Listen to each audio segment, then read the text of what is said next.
Қайырлы күн достар, менің каналыма қош келдіңіздер.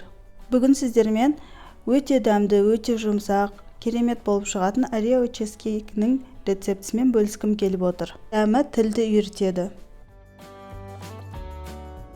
Ең алдымен Орео печеньесінің ағы мен қарасын бөліп аламыз.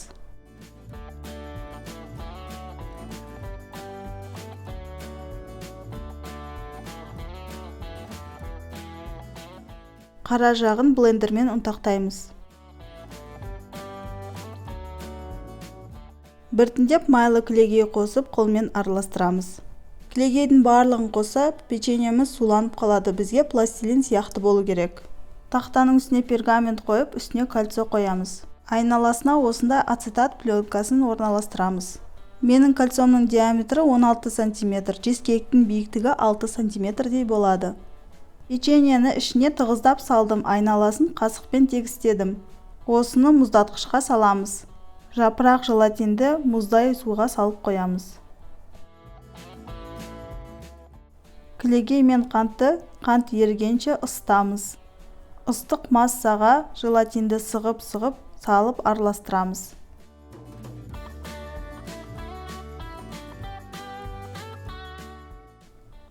Творожный сырға Орео печеньесінің ағын, желатинді массаны салып, бір келкі болғанша миксермен араластырамыз.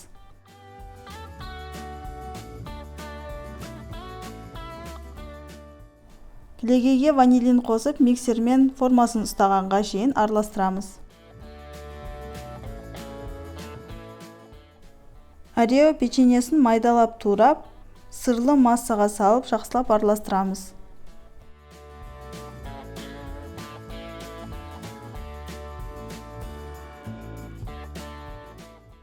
Үстіне кілегейлі массаны салып, тағы да араластырамыз.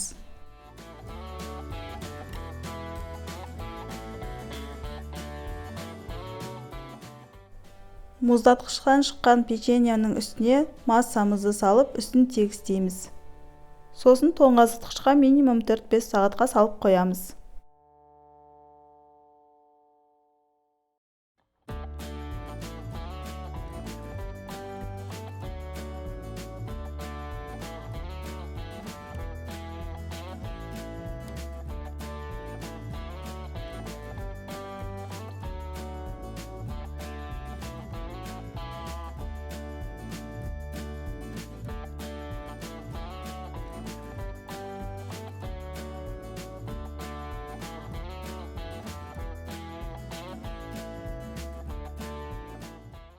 Чизкейктің үстін Орео печеньесімен әсемдеуге болады.